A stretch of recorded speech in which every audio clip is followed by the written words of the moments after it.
ang ngungo sa korte. Sabi ng judge, hinawakan mo ba ang dibdib ng babaeng ito? Sabi ng ngungo, hindi po, Your Honor. Sabi ng judge, aba, pilosopo ka ah. Hinipo at tinahawakan, pareho lang yun. Ang anak at ang nanay. Sabi ng anak, Nay. Sabi ng nanay, napano ka anak? Sabi ng anak, buntis po ako nay, sorry po nay.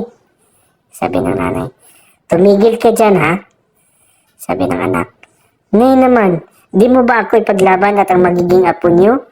Anong klase kang ina? Sabi ng nanay, ako nga Roberto, tigil-tigilan mo ha?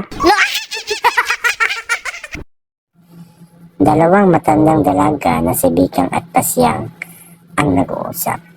Sabi ni Basyang, sabi ni Lola, kapag daw may nahulog na tinitor, may dadating na bisitang lalaki.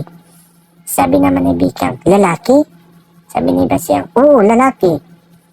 Sabi ni Bikang, ihulog mo lahat ng tinidor yan, Bes. Ihulog mo. Ang teacher at ang mga estudyante. Sabi ng teacher, sino gusto pumunta sa langit?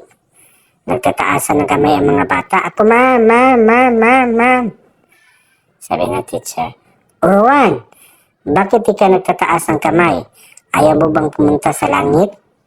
Sabi ni Juan, ano kasi ma'am?